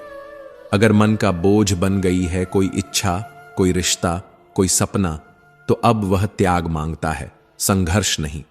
जिन बातों ने तुम्हारे मन को छुआ, वही बातें तुम्हारे मन को चीर भी सकती हैं। यह वही सत्य है जिसे गीता ने सदियों पहले समझाया था। तुम गौर करना, तुम्हें जो सबसे गहरी चोटें मिली हैं वो वहां से आई हैं जहां तुमने भरोसा किया था, क्योंकि चोट वही देता है जिसे तुमने पास आने दिया था, जो दरवाजे तुमने खुद खोले थे। श्री कृष्ण कहते हैं, तुम जब किसी पर भरोसा करते हो, तुम दरअसल अपने भीतर से सावधानी को निकाल बाहर कर देते हो, और यही असावधानी तुम्हें सबसे ज्यादा पीड़ा देती है। जिस पर तुमने थोड़ा भी भरोसा किया, वो तुम्हें उसी अनुपात में दुख पहुंचाने के काबिल हो जाता है। भरोसा एक ऐसा पुल है जिससे होकर दूसरा तुम्हारे हृदय तक पहुंचता है, और वहीं से चोटें भी चलकर आती हैं। गीता कहती है, भरोसा करो लेकिन आंख मूंद कर नहीं, भरोसा करो लेकिन होश के साथ, भरोसा करो लेकिन इतना नहीं कि तुम्हें अपने ही घाव नजर ना आए। तुम यह भी जान लो, आप जो परवाह नहीं करते वो आपसे छिन जाता है, फिर वह चाहे रिश्ता हो, समय हो, स्वास्थ्य हो या स्वयं जीवन ही क्यों ना हो। रिश्ते वहीं टूटते हैं जिनमें परवाह मर जाती है, चाहे शब्द बचे रहें या तस्वीरें। लेकिन जहां परवाह नहीं वहां प्रेम नहीं, वहां सिर्फ स्मृतियां होती हैं। हर वो चीज जिसे तुम नजरअंदाज करते गए, एक दिन तुमसे हमेशा के लिए दूर चली जाएगी, और तब तुम्हारा पछताना, तुम्हारे आंसू, तुम्हारी क्षमा, कुछ भी उसे वापस नहीं लाएगा। गीता यही सिखाती है, जो तुम्हारे भीतर अशांति भर रहा है उसे छोड़ दो, क्योंकि जीवन में शांति सबसे बड़ी पूंजी है। जो चीज बार बार मन को भीतर से तोड़ रही है वो तुम्हारी नहीं है। जो रिश्ता तुम्हें रोज हरा कर रहा है वो कोई रिश्ता नहीं। जो इच्छा मन को ही पीड़ा दे वो इच्छा नहीं, एक भ्रम है, और तुम जन्मे हो भ्रम में जीने के लिए नहीं, बल्कि सत्य में स्थित होने के लिए। जो मन से सीधा है वही सबसे पहले टूटा है, क्योंकि इस दुनिया में सीधे रेखाओं को सबसे जल्दी मिटा दिया जाता है। सरलता पुण्य हो सकती है, लेकिन जब तक उसमें विवेक का वास नहीं होता, वही सरलता आपकी सबसे बड़ी मूर्खता बन जाती है। आपका सीधापन दूसरों के लिए एक खुला निमंत्रण बन जाता है। आओ, मुझसे जो चाहो छीन लो, मैं विरोध नहीं करूंगा, क्योंकि मैं सीधा हूं। लेकिन सीधापन यह नहीं है कि आप किसी को अपना हक छीनने दो। वह तो कमजोरी है, और कमजोरी का उपयोग दुनिया करना बहुत अच्छे से जानती है। श्री कृष्ण कहते हैं, जो लोग आपको पसंद नहीं, जो लोग बार बार आपकी आत्मा को घायल करते हैं, उन्हें याद करके, उन्हें चर्चा में लाकर आप वही जहर अपने भीतर बार बार पीते हैं। यह तो आत्म पीड़ा है, जहां न वो व्यक्ति सामने है न वह परिस्थिति, लेकिन फिर भी आप उसी में उलझे हैं। गीता कहती है, जिससे मन को दुख मिला है उसे मन से निकाल देना ही सच्चा त्याग है। चर्चा वही करो जो मन को मुक्त करे, जो मन को कैद करे वह तो बंधन है। लोगों पर खुद को लुटा देना कभी प्रेम नहीं होता, यह तो अपनी कीमत गिराना होता है। जब आप हर बार खुद को न्यौछावर कर देते हो, बिना मांगे सब दे देते हो, तो लोग आपको जरूरी नहीं समझते, वे आपको उपलब्ध समझते हैं। यह दुनिया उन पर नहीं हंसती जो कठोर हैं, यह तो रोती है उन पर जो जरूरत से ज्यादा कोमल है। आपने कितना किया, किसके लिए किया, कब किया, यह कोई याद नहीं रखता। लोग तब तक याद रखते हैं जब तक उन्हें आपसे कुछ चाहिए होता है। कभी किसी के लिए इतना भी मत झुको कि सामने वाला यह भूल जाए कि आप भी एक इंसान हो। लोगों की नजर में बने रहना अच्छा है, लेकिन खुद की नजर में गिरना सबसे बड़ा अपराध है।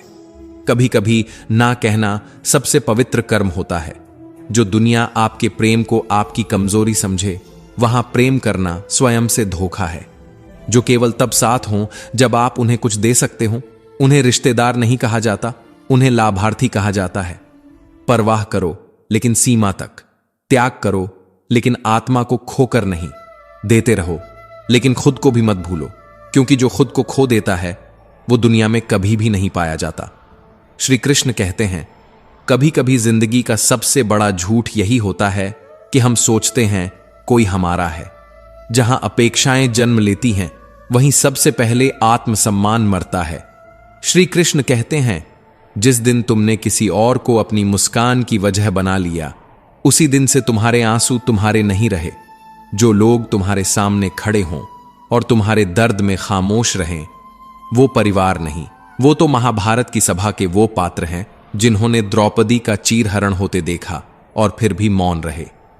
परिवार वही है जो तुम्हारे मौन को भी समझ ले, और जो तुम्हारे शब्दों में भी सन्नाटा खोज ले, वही अपने हैं। पर यह जान लो, इस दुनिया में कोई भी स्थायी नहीं है। जिसे तुमने अपना कहा, वही एक दिन सबसे अनजाना बन जाएगा। श्री कृष्ण की 10वीं सीख यही है, रक्त का संबंध नहीं, दुख में खड़ा होने वाला ही परिवार होता है। कभी किसी के लिए इतना मत झुको कि वह तुम्हें मिट्टी समझ ले। जो खुद को सस्ता कर देता है, लोग उसे कीमत देना बंद कर देते हैं। इज्जत हमेशा उस इंसान की होती है जो अकेले रहना जानता है। भीड़ में खुद को खोना नहीं। सिर्फ वही अकेलापन सिखाता है जो अपनों के बीच रहकर भी सहा गया हो, क्योंकि अकेले होना तकलीफ नहीं देता, पर अपनों में रहकर अकेला महसूस करना, यह रुला देता है। अगर तुमने अपने जीवन की सारी खुशियों की चाबी किसी और के हाथ में दे दी, तो जब वह जाएगा, तुम्हारी हंसी भी साथ ले जाएगा। श्री कृष्ण ने अर्जुन से कहा था, तू युद्ध कर, यह तेरा धर्म है। तू किसी के जाने से ना बिखरे, ना किसी के मिलने से फूले। अगर कोई बिना स्वार्थ के तुम्हारे पास है, तो वो ईश्वर का रूप है, वरना दुनिया स्वार्थ का बाजार है। इस कलयुग में सबसे बड़ी मूर्खता यही है कि तुम यह सोचो कि कोई बिना कारण तुम्हें चाहेगा। कोई तुम्हारे साथ बिना मतलब के है, तो या तो वो मां है या कोई भ्रम। बाकी सब लेन देन है, दिखावा है।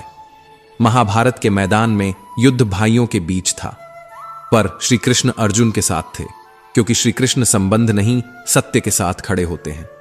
जब तुम अपने साथ खड़े रहना सीख जाओगे, तो दुनिया तुम्हें झुका नहीं पाएगी, क्योंकि जो अकेले चलना जानता है, वही मंजिल पाता है।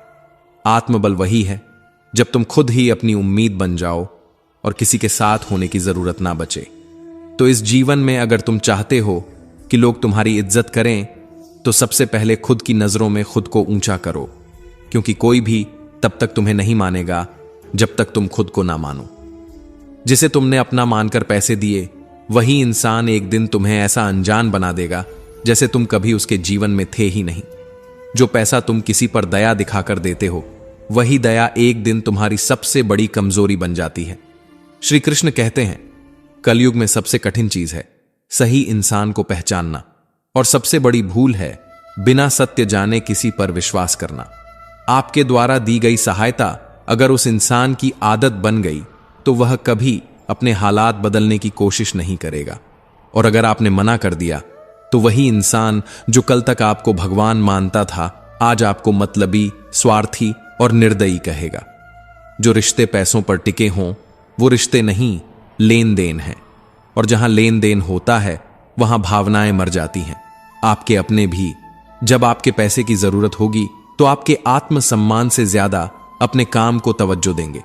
इसलिए गीता की 13वीं शिक्षा यही कहती है, पैसों से किसी की मदद मत करो जब तक तुम्हें पूरी सच्चाई खुद न पता हो, और जब तक जीवन मरण का प्रश्न न हो। हर बार तुम जब मदद करोगे, तो एक नया उपकार नहीं कर रहे, बल्कि अपने रिश्ते पर एक नया आरण लिख रहे हो, जिसे सामने वाला न मानेगा न लौट आएगा। श्री कृष्ण कहते हैं, सबसे कठिन घड़ी वो होती है जब तुम्हें अपने ही पैसे के लिए हाथ फैलाने पड़े और सामने वाला तुम्हारे आत्मसम्मान को अपने बहानों से रोज कुचलता रहे। वो जो तुम्हें बार बार अभी नहीं, कल, कुछ समय बाद कहकर तुम्हारे विश्वास को धीरे धीरे मार रहा होता है, असल में वो तुम्हारी आत्मा पर सबसे बड़ा बोझ बन चुका होता है। तो श्री कृष्ण ने जो कहा, कर्मण्येवाधिकारस्ते मां फलेषु कदाचन, उसका अर्थ सिर्फ कर्म में लिप्त रहना नहीं है, बल्कि फल की चिंता से मुक्ति पाना भी है। जो हुआ वह तुम्हारे अधीन नहीं था, जो होगा वह भी तुम्हारे अधीन नहीं है। तुम्हारे हाथ में सिर्फ यही क्षण है, यही श्वास, यही प्रयास। भविष्य की चिंता तुम्हें सिर्फ भीतर से खोखला करेगी। वह कभी नहीं आएगा जैसा तुम सोचते हो, और जो आएगा वह अक्सर उस डर से बिल्कुल विपरीत होगा जो तुमने आज पाल रखा है। तो क्यों डरना उस समय से जिसे तुम छू भी नहीं सकते? जो बीत गया उसे जाने दो, जो आना है उसे स्वागत दो, पर जो इस क्षण में है उसे पूरी श्रद्धा से जियो। आज की मेहनत, आज का प्रयत्न, यही तुम्हारा भविष्य लिखते हैं, ना कि वो चिंता जो तुम हर रोज अपने मन में पालते हो। अगर तुम्हें डर ही है तो उस दिन से डरना जब तुम्हारी आत्मा तुमसे ये सवाल पूछे, क्या तुमने अपनी पूरी कोशिश की थी? और जब वह दिन आए तो तुम्हारे पास उत्तर होना चाहिए। श्री कृष्ण कहते हैं, कभी कभी इंसान किसी को सिर पर बिठा लेता है, पर वो इंसान उसे पैरों में भी जगह देना पसंद नहीं करता। प्रेम और इज्जत अगर वहां दी जाए जहां अहंकार बैठा हो, तो वह प्रेम नहीं, आत्म तिरस्कार बन जाता है। श्री कृष्ण कहते हैं, घमंडी इंसान को प्रेम देना ऐसा ही है जैसे तुम रेत पर अमृत उड़ेल रहे हो। वो न सराहेगा न संभालेगा, बस गला भी देगा। घमंड एक ऐसा नशा है जो इंसान को इतना अंधा कर देता है कि सामने खड़ा प्रेम भी उसे द्वेष जैसा लगने लगता है। युधिष्ठिर ने दुर्योधन से कितना प्रेम किया, कितनी बार उसकी भलाई चाही, लेकिन दुर्योधन ने उसे हमेशा कमजोरी समझा। घमंड में डूबा व्यक्ति यही करता है। वो आपकी अच्छाई से नहीं डरता, वो तो आपकी अच्छाई को ही अपना शिकार बना लेता है। जो अपने आप में ही डूबा है, उसके लिए आप कभी किनारा नहीं बन सकते। आप उसके समर्पण को कभी पा ही नहीं सकते, क्योंकि वो किसी को अपने लायक ही नहीं मानता। एक अहंकारी के सामने आपकी नम्रता उसे आपकी कमजोरी लगती है। आपके प्रेम को वह दया समझता है और आपकी इज्जत को मजाक। तो गीता की 15वीं शिक्षा में यह स्पष्ट है, किसी को भी अपना सच्चा साथी मान लेना आपकी सबसे बड़ी भूल हो सकती है। कलयुग में हर कोई प्रेम का अभिनय कर रहा है, हर कोई अपनापन ओढ़े खड़ा है, लेकिन भीतर से सब अपने स्वार्थ के भूखे हैं। आप जितनी ज्यादा अच्छाई दिखाओगे, उतनी ही जल्दी आप चोट खाओगे। यहां अच्छाई कोई समझने नहीं बैठा, यहां सब सिर्फ अपनी जरूरतें पूरी करने आते हैं, और जब आपकी जरूरत खत्म हो जाएगी तो आप भी उनकी जिंदगी से वैसे ही निकल दिए जाओगे जैसे कोई चाय की थाली से इस्तेमाल किया गया टी बैग। जो लोग कहते हैं हमेशा साथ हैं, वो अक्सर पहले मौके पर आपको छोड़कर चले जाते हैं, और जो साथ नहीं कहते वो मौन में आपकी परछाई बन जाते हैं। तो इस जीवन में सबसे जरूरी कला है लोगों से जुड़कर भी अपने मन को उनसे मुक्त रखना। व्यवहार करना सीखो, लेकिन बिना अपनी भावनाओं को गिरवी रखे। न उन्हें अपना मानो, न अपने से दूर। बस इतना जानो कि वो आए हैं और एक दिन चले जाएंगे।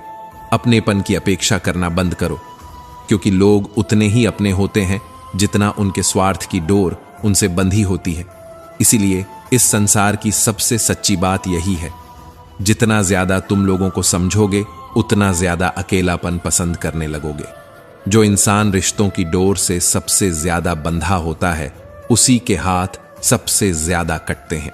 जो सबसे ज्यादा अपने निभाता है, उसे ही पराया साबित करने में सबसे पहले वही लग जाते हैं जिनके लिए वह जीता है। रिश्तेदार और मित्र ये वो लोग होते हैं जो आपके साथ तब तक हैं जब तक आप उनसे कम हैं। जिस दिन आप उनसे आगे निकल गए, उस दिन से आपके रिश्ते भी पीछे छूटने लगते हैं। श्री कृष्ण की यह 17वीं सीख है, कभी किसी के मोहताज मत बनो, क्योंकि मोहताजी से बड़ी कोई गुलामी नहीं होती। महाभारत में युधिष्ठिर ने धृतराष्ट्र को पिता समान माना, और उसी पिता ने दुर्योधन के कहने पर पांडवों को वनवास दिलवा दिया। जिस देवर को द्रौपदी भाई समान समझती थी, वही देवर उसे भरी सभा में अपमानित करता रहा और कोई कुछ न बोला। यह दुनिया हजारों साल से नहीं बदली, बस चेहरे बदल गए हैं।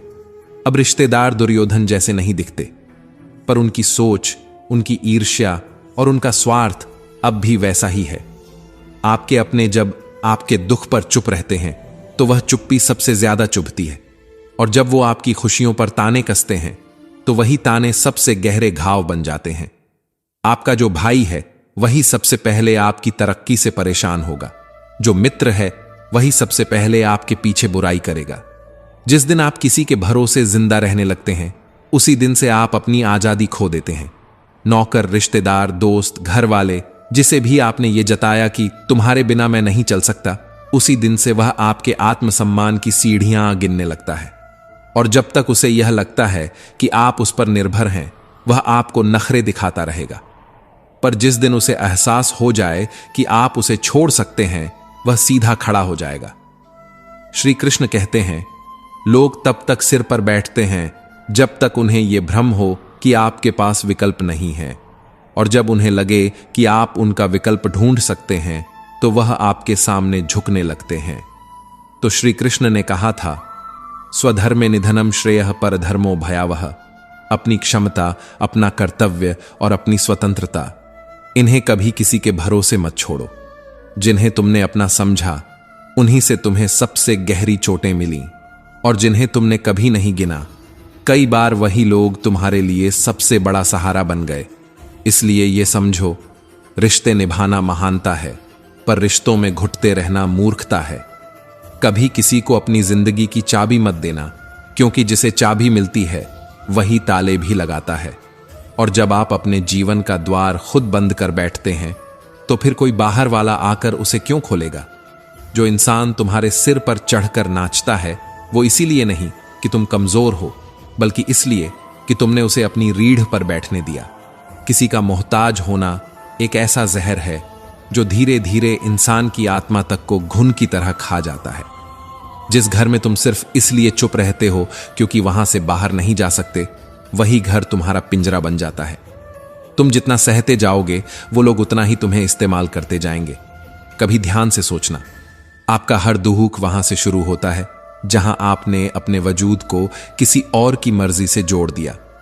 बॉस की गलती हो, घर वालों की जिद हो, या रिश्तों की मजबूरी, जहां भी आपने चुप रहकर सब सहा, वहीं से आत्मसम्मान का क्षय शुरू हो गया। जिस दिन तुमने ये मान लिया कि मैं उसके बिना नहीं चल सकता, उसी दिन से वो इंसान तुम्हारे रास्तों में कांटे बिछाना शुरू कर देगा। लोगों को बहुत मजा आता है अपने से कमजोर, निर्भर, थके हुए इंसान को अपनी मर्जी से चलाते देखना। तुम्हारी खामोशी उनकी ताकत बन जाती है और तुम्हारा झुकना उनकी आदत। तुम्हारी प्रतिभा अगर किसी को डराने लगे तो सबसे पहले वो तुम्हारे पंख काटेगा, ताकि तुम कभी उड़ न सको, ताकि तुम उसके बराबर न खड़े हो सको। कभी महसूस किया है, वही लोग तुम्हारी जिंदगी बर्बाद करते हैं जिनकी मौजूदगी को तुमने अनिवार्य मान लिया था। वही लोग तुम्हें आंखों में आंसू दे जाते हैं जिनके बिना तुम खुद को अधूरा समझते थे। सबसे बड़ी मोहताज शरीर की नहीं होती, काम की नहीं होती। सबसे बड़ी गुलामी होती है मन की। जब तुम किसी से यह उम्मीद करते हो कि वो तुम्हें संभाले, तुम्हें समझे, तुम्हें पूरा करे, तो तुम खुद को तोड़ने की शुरुआत कर चुके होते हो।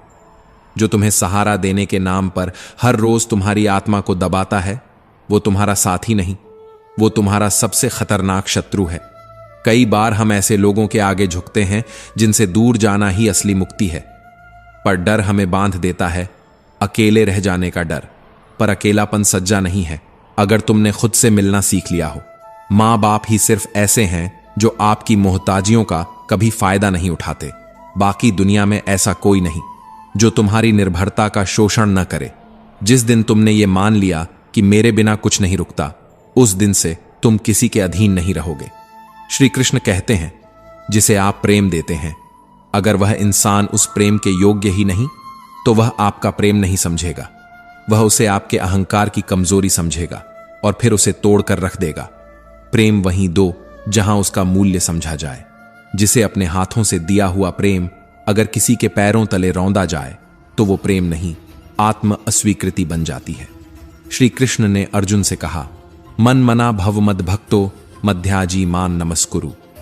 तू अपना मन, बुद्धि और श्रद्धा मुझ में समर्पित कर दे, फिर दुनिया में कोई भी तुझे तोड़ नहीं पाएगा।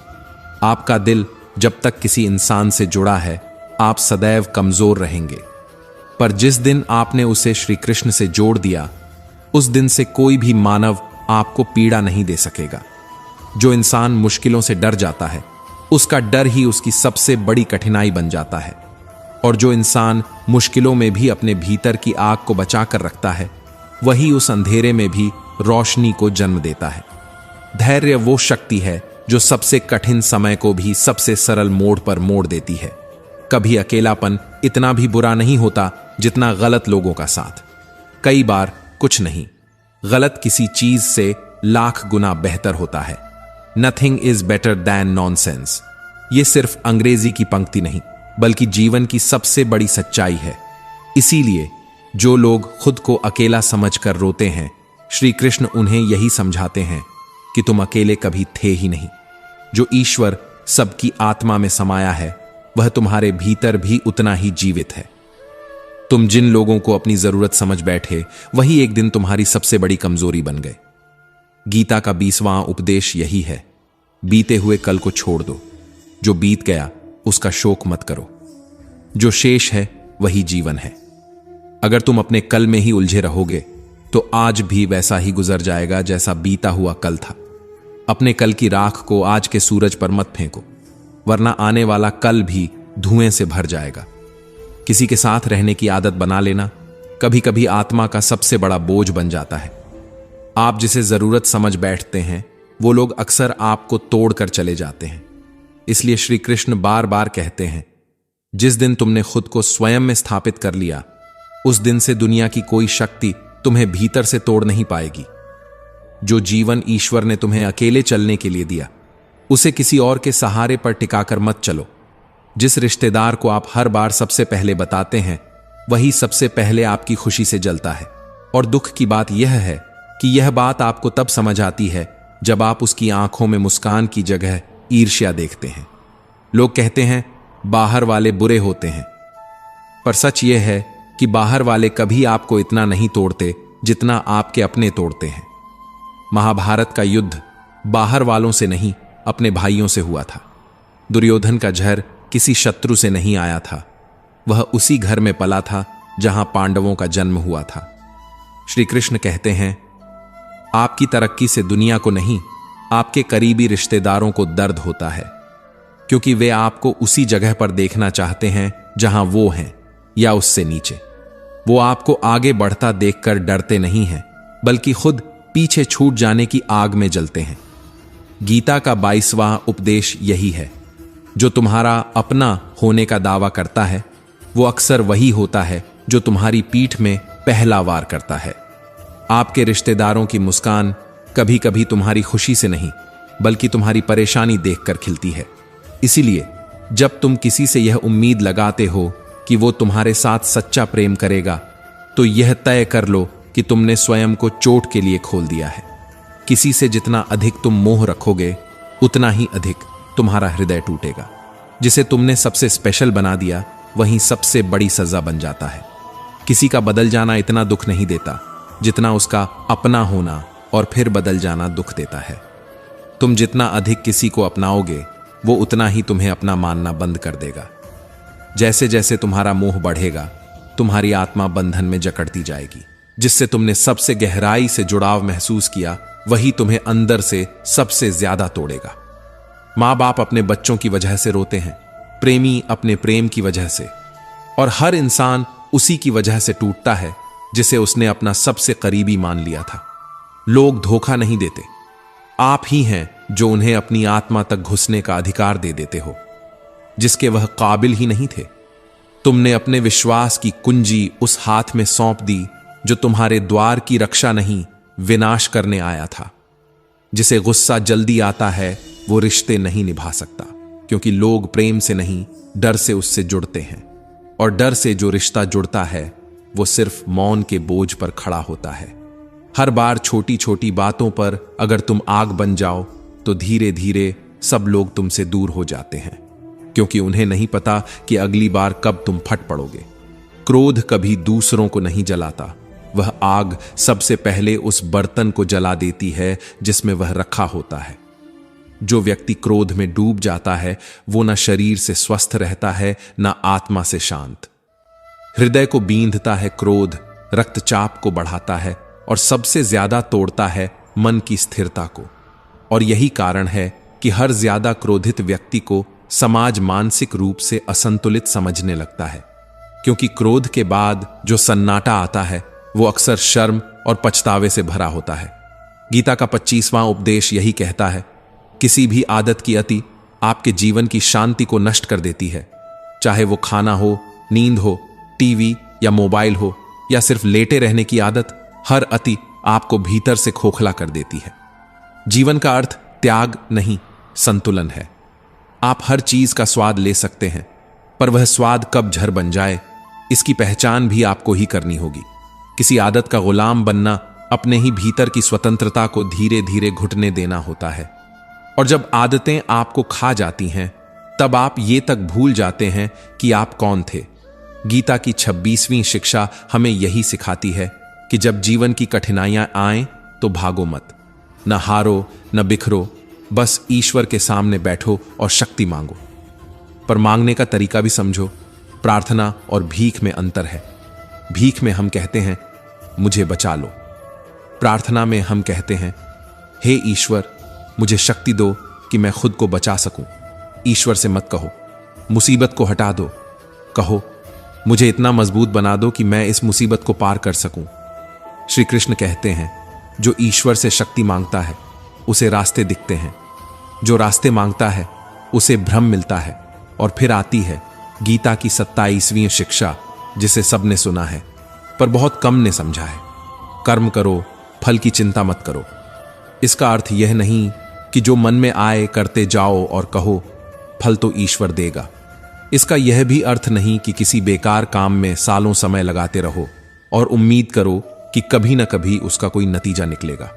इसका सही अर्थ है कर्म, निश्चल करो, परिणाम की व्याकुलता मत पालो। अगर तुम किसी के लिए कुछ करते हो तो बदले में मत सोचो कि वह भी तुम्हारे लिए करेगा। जो प्रेम, सेवा या सहयोग उम्मीद के साथ दिया गया हो वो कभी फल नहीं देता, क्योंकि जिस क्षण वो उम्मीद टूटती है वहीं से दुख शुरू होता है। जिसने तुम्हारे लिए कुछ नहीं किया उसी के लिए तुमने सब कुछ छोड़ दिया, और अब जब पीछे मुड़कर देखते हो तो बस पछतावा बचता है, खामोशियां बचती हैं और एक टूटा हुआ क्यों मन में गूंजता है। लोग मां बाप के एहसान भूल जाते हैं तो तुम किस खेत की मूली हो। तुम्हारा दिया हुआ वक्त, पैसा, प्रेम या साथ उनके लिए बस एक पुरानी फिल्म की तरह होता है जिसे वो तब तक देखते हैं जब तक नया मनोरंजन न मिले। इसलिए गीता का यह स्पष्ट उपदेश है, कर्म करो, फल की चिंता मत करो, क्योंकि तुम सिर्फ कर्म कर सकते हो, पर परिणाम को बांधना तुम्हारे बस की बात नहीं। आज के कलयुग में जो उम्मीद करता है वही सबसे अधिक टूटता है। लोगों से जो मिल जाए वही भाग्य है, लेकिन उनसे जो न मिले वो तुम्हारा कर्म नहीं, उनकी प्रकृति है। और यही कारण है कि जब तुम किसी के लिए कुछ करते हो तो जवाब में कुछ पाने की लालसा तुम्हें भीतर से खोखला कर देती है। नेगेटिव लोग तुम्हारे जीवन के वो धुएं हैं जो तुम्हारे आत्मविश्वास को धुंधला कर देते हैं। उनकी बातें, उनकी आलोचना, उनकी हंसी तुम्हारे भीतर के विश्वास को धीरे धीरे सड़ा देती है। लेकिन सच यह है कि वो तुम्हारे बारे में जितना कहें वो तुम्हारे लिए नहीं बोलते, वो अपने भीतर की कुंठा को तुम पर थूकते हैं। इसलिए गीता का 28वां उपदेश कहता है कि ऐसे लोगों की बातों पर 1 सेकंड भी ध्यान मत देना। अगर तुमने अपनी कीमत दूसरों की जुबान पर रखी तो हर किसी की राय तुम्हारे लिए एक नया जख्म बन जाएगी। सुख कहां है? सुख उस कार में नहीं जिसे तुम खरीदना चाहते हो। सुख उस रिश्ते में भी नहीं जिसे तुम आज बचाने की कोशिश कर रहे हो। सुख उस समय में भी नहीं जो कभी आने वाला है। सुख यही है, अभी है, तुम्हारे अंदर है। पर तुम बाहर भागते हो, हर किसी की मुस्कान में अपना आनंद ढूंढते हो, जबकि तुम्हारा चेहरा खुद सबसे ज्यादा उदास रहता है। श्री कृष्ण कहते हैं सुख की खोज भीतर करो, बाहर नहीं। तुम जितना ज्यादा दौड़ोगे उतना ही अंदर खालीपन बढ़ेगा, और फिर जब एक दिन उम्र बढ़ जाएगी तो तुम्हें समझ आएगा कि तुमने जिन लोगों को अपनी जिंदगी की कहानी का मुख्य पात्र बना लिया था वो तो तुम्हारी किताब के पहले पन्ने तक नहीं थे। जिन्हें तुमने बहुत इंपॉर्टेंस दी वो बस तुम्हारे आसपास का शोर थे, और जिनका कोई योगदान नहीं था उन्हें तुमने मंदिर बना दिया। मन या तो तुम्हारा सेवक होता है या तुम्हारा शत्रु। अगर तुमने अपने मन को न समझाया तो वो तुम्हें उस गड्ढे में गिरा देगा जिससे निकलने के लिए सारा जीवन भी कम पड़ेगा। जो सहता है वो फिर सहता ही चला जाता है, क्योंकि लोगों को आदत लग जाती है तुम्हारी खामोशी की। तुम्हारे आंसू उन्हें कमजोरी लगने लगते हैं और तुम्हारा धैर्य उन्हें मूर्खता। इसलिए गीता का उपदेश है, कभी किसी को खुद पर जुल्म मत करने दो, क्योंकि जब तुम सहते हो तो लोग तुम्हें और ज्यादा तोड़ने लगते हैं। किसी को अपना मान लेने से वो सच में अपना नहीं बन जाता। अगर वो तुम्हारी पीड़ा की वजह बन जाए तो वह कोई भी हो, रिश्ते में बड़ा हो या छोटा, वह अब अपना नहीं रहा। जो तुमसे प्यार करता है वह तुम्हारी आंखों के आंसू नहीं देख सकता, और जो तुम्हारे आंसुओं का कारण है उसे तुम कब तक अपना कहते रहोगे। कभी कभी रिश्ते निभाते निभाते इंसान टूट जाता है, और फिर यही समाज कहता है कि तू तो बहुत समझदार था, फिर क्यों टूटा। पर गीता का 38वां उपदेश कहता है, अन्याय सहना भी पाप है। जो तुम्हारी आत्मा को रोज झर देता है उसे दूर कर देना ही आत्मसम्मान है। जिसे तुमने भगवान की तरह पूजा, अगर वही तुम्हारी असहनीय पीड़ा का कारण बन जाए तो उस पूजा का क्या मतलब। ईश्वर को जिस रूप में स्मरण करते हो वह तुम्हें वैसा ही फल देते हैं। कंस ने कृष्ण को मृत्यु समझा तो कृष्ण ने उसे मृत्यु दे दी। अगर तुम ईश्वर को प्रेम से बुलाओगे तो वे साक्षात प्रेम बनकर आएंगे। पर क्या तुमने कभी ध्यान दिया कि जीवन में जो कुछ भी तुम खोते हो वो कभी तुम्हारा था ही नहीं। जो आया है वह जाएगा, जो है वह बदल जाएगा, और जो बदलेगा वही जीवन है। तुम क्या लाए थे जो खो दिया? तुम क्या लेकर जाओगे? जो भी था सब यहीं था और यहीं रह जाएगा। फिर चिंता कैसी, फिर दुख कैसा। श्री कृष्ण कहते हैं, सुख आए तो मुस्कुराओ पर आदत मत बनाओ, दुख आए तो धैर्य रखो पर हार मत मानो। जो होना है वह होकर ही रहेगा, जो नहीं होना है वह कभी नहीं होगा। इसलिए जिसे तुम रोक नहीं सकते उस पर आंसू क्यों बहाना, जिसे तुम बदल नहीं सकते उससे जुड़कर रोना क्यों, और जिसे तुम स्वीकार कर सकते हो उसे जीवन बना लो। लोग तुम्हारे अच्छे कर्म नहीं तुम्हारी गलतियां याद रखेंगे, तुम्हारी मदद नहीं तुम्हारी चूक उन्हें याद रहेगी। लोग क्या कहते हैं यह मत सोचो, बस ईश्वर को अपना सच्चा साथी बना लो, फिर कोई तुम्हें डिगा नहीं सकता। छोटी छोटी बातों पर रोते रहना, जो जा चुका उसके पीछे टूटते रहना, जो आने वाला है उसकी चिंता में जलते रहना, यही तो सबसे बड़ा अज्ञान है। जो ज्ञानी होते हैं वो किसी के जाने पर आंसू नहीं बहाते और किसी के आने की चिंता में अपना आज नहीं गंवाते। वो बस इतना जानते हैं कि जो होना है वो होकर रहेगा और जो नहीं होना वो कभी नहीं होगा। अर्जुन की आंखों में आंसू थे, युद्ध से नहीं बल्कि इंसानियत की चिंता से। पर श्री कृष्ण मुस्कुरा रहे थे, क्योंकि उन्हें उस परम सत्य का ज्ञान था जिससे अर्जुन अनजान था। उन्होंने कहा, हे अर्जुन, तू जिन्हें रो रहा है वे पहले ही मर चुके हैं। तेरे रोने या ना रोने से कुछ नहीं बदलेगा। मनुष्य जन्म लेता है तो मरेगा भी, यह शाश्वत नियम है। जैसे हम रोज अपने कपड़े बदलते हैं वैसे ही आत्मा शरीर बदलती है। शरीर जाता है, आत्मा नहीं जाती। मौत अंत नहीं, आरंभ है। जो लोग मृत्यु से डरते हैं असल में वे जीवन को नहीं समझते। जीवन एक यात्रा है, सांसों से नहीं चेतना से जुड़ी हुई यात्रा। जो गया उसे जाने दो, जो नहीं आया उसकी प्रतीक्षा मत करो। बस इस पल को, इस क्षण को पकड़ लो, यही तुम्हारा सच्चा जीवन है। शांति चाहिए तो मन को बांधना सीखो। जिस मन में अनगिनत विचार उफान मारते हो, जो मन हर समय या तो बीते कल में उलझा हो या आने वाले कल से डरा हुआ हो, वो मन शांति नहीं पा सकता। श्री कृष्ण ने अर्जुन से कहा, तेरा मन तुझसे वो भी करवा लेता है जो तू नहीं करना चाहता, और रोक देता है वह सब जो तू करना चाहता है। तू मन का गुलाम बना हुआ है। तेरे विचार तुझे झुलसाते हैं, पर तू उन्हें सही दिशा देने की बजाय बस सहता जाता है। शांति उसी को मिलती है जो मन के राज को जान लेता है, जो मन को बांधना नहीं, उसे समझना सीख जाता है। वासना, क्रोध और लालच, ये 3 नर्क के द्वार हैं।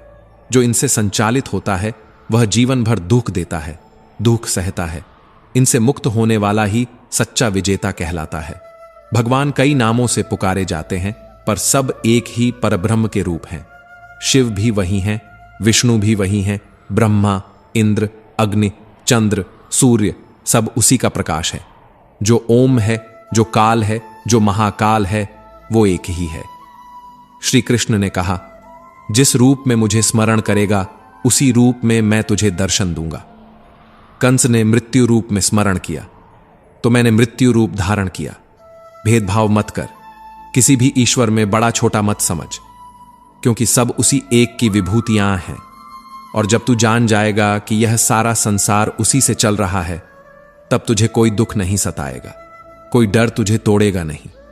जिस दिन यह समझ आ जाए कि मौत कोई दुश्मन नहीं बल्कि ईश्वर की बनाई एक सुंदर सीमा है, तब हर डर मिट जाएगा, हर चिंता शांत हो जाएगी। जो लोग संसार के सुखों के पीछे भागते हैं वो अंत में सिर्फ दुख का ही आलिंगन करते हैं। जैसे कोई मृग मरीचिका के पीछे दौड़ता है, वैसे ही इंसान उस सुख को पकड़ना चाहता है जो छाया की तरह है, जिसे पकड़ते ही वो और दूर चली जाती है। जो चीजें तुम्हें पहले आकर्षित करती हैं वही बाद में तुम्हारे दुख का कारण बनती है, और जो चीजें पहले कठिन लगती हैं वही बाद में तुम्हारे लिए अमृत बन जाती हैं। सुख की इच्छा ही अंततः दुख का मूल बन जाती है, क्योंकि सुख की कामना करते ही तुम अपनी इंद्रियों को भटकाव की तरफ मोड़ देते हो। तुम्हारा मन फिर तुम्हारा नहीं रहता, वो संसार का दास बन जाता है। संसार का मोह उसे जकड़ लेता है। पर जिस दिन तुम हर सहारा छोड़कर सिर्फ ईश्वर को अपना आधार बना लेते हो, उस दिन से वह ईश्वर तुम्हारा संपूर्ण भार खुद उठाता है।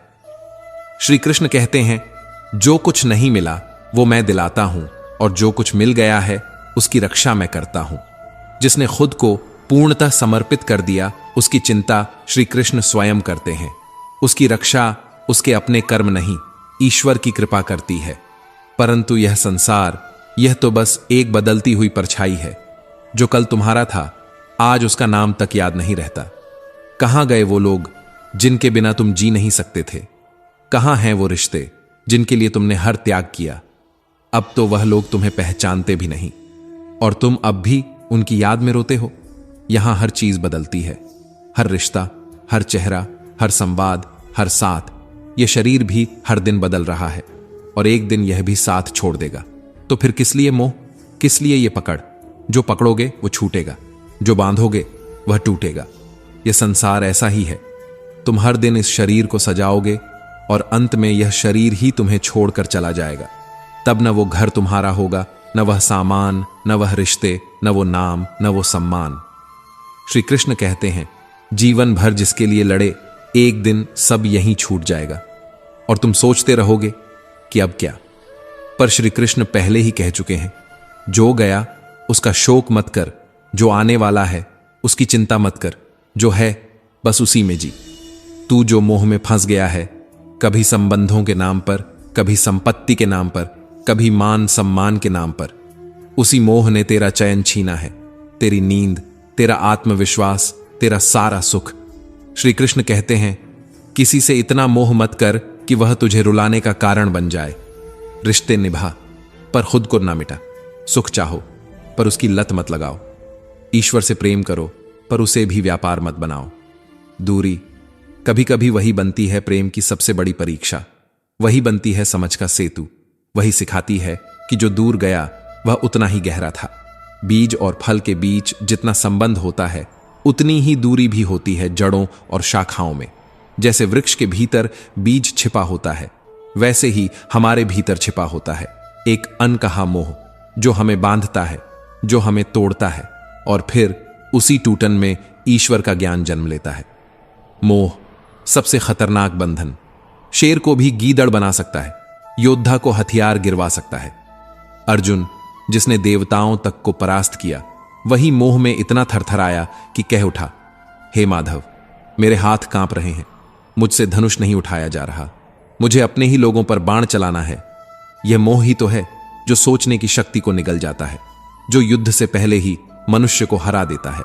श्री कृष्ण बोले, हे पार्थ, तू बड़े ज्ञानी जैसी बातें करता है, पर जो सच में ज्ञानी होता है वह कभी न मृतकों का शोक करता है, ना ही भविष्य की चिंता करता है। और सच तो यह है, हम में से हर कोई अर्जुन ही है। हम भी जीवन की रणभूमि में कभी रिश्तों को देखकर कांपते हैं, कभी अपनों के बिछोह में डूब जाते हैं, कभी किसी की उपेक्षा में टूट जाते हैं। पर श्री कृष्ण कहते हैं, यह संसार दुखालय है। यहां दुख मिलना तय है। जैसे चिकित्सालय में दवा मिलती है, वैसे ही संसार में दुख।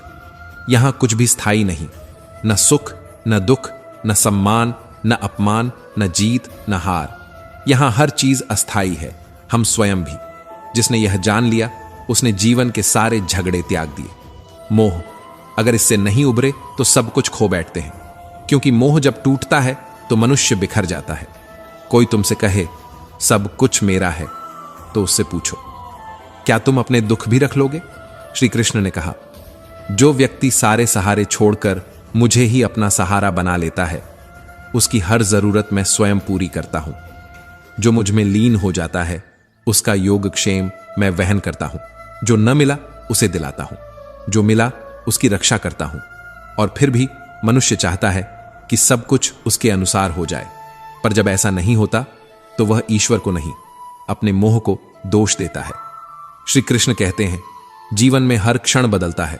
कल तक जो था आज नहीं रहा, और कल जो नहीं था वह अचानक आज सामने आ खड़ा हुआ। तो किस पर विश्वास किया जाए? सिर्फ एक, जो अनंत है, जो स्थायी है, जो अविनाशी है, वही कृष्ण। वही जीवन का सार, वही मृत्यु के पार, वही आत्मा का आधार। मोह, उसी को सबसे पहले त्यागो। और यदि त्याग नहीं सकते तो उसके दुख के लिए स्वयं को तैयार रखो, क्योंकि जिसने बहुत मोह किया है उसे सबसे गहरे घाव मिलते हैं। और मोह के घाव शरीर पर नहीं होते, वह आत्मा में होते हैं। वे देर से भरते हैं और कभी कभी तो उम्र भर रिसते हैं, पर वही घाव तुम्हें श्री कृष्ण की गोद में ले जाते हैं। ईश्वर किसी का साथ नहीं छोड़ता, पर दुनिया हर क्षण तुम्हें अकेला करने की तैयारी में रहती है। जो चला गया, उसने जो सिखाया, वही तुम्हारे पास बचता है, और जो आज है वो भी कल याद बनकर रह जाएगा। तब किसके लिए तुम अपना आत्मसम्मान गिरा रहे हो? रिश्तों की गहराई वहां खत्म हो जाती है, जहां तुम्हारा मौन भी किसी को चुभने लगता है। दुनिया के 4 स्थान कभी नहीं भरते: समुद्र, श्मशान, श्री कृष्ण का घड़ा और मनुष्य का मन। मन जो खाली होकर भी भरा लगता है, जो भरा होकर भी खाली रहता है। कभी किसी के जाने से रोया है तुमने? कभी किसी के बदलने से खुद को खो दिया है? तो जान लो, तुम्हारा मन इंसान नहीं, एक शून्य है जो सब कुछ निगल जाता है। खुशी, उम्मीद, हंसी, सपने, सब कुछ। श्री कृष्ण कहते हैं, जो होना है वो होकर रहेगा, और जो नहीं होना वो कभी नहीं होगा। पर फिर भी मनुष्य डरता है, चिंता करता है, उलझता है, टूटता है। क्यों? क्योंकि उसे भरोसा है दुनिया पर वह भूल गया कि भरोसा तो सिर्फ भगवान पर किया जाता है। किसी ने एक बार कहा था, जिंदगी बदलने का समय सभी को मिलता है, पर समय बदलने के लिए जिंदगी दोबारा नहीं मिलती। फिर भी लोग शिकायत करते हैं, किसी ने हमें छोड़ दिया, किसी ने धोखा दे दिया। पर कभी खुद से पूछा है, तुम्हारे पास खुद का क्या था? ना तो मां बाप तुम्हारे साथ जन्मे थे, ना कोई रिश्तेदार। तो फिर भरोसा किस पर था? रिश्ते निभाना एक कला है, लेकिन जब आत्मसम्मान टूट जाए तो उस कला का अंत होना चाहिए। जो समय के साथ अपना स्वभाव बदल ले, वो कभी तुम्हारा नहीं था। कभी कभी सबसे बड़ा अपराध गलत के साथ समझौता करना होता है।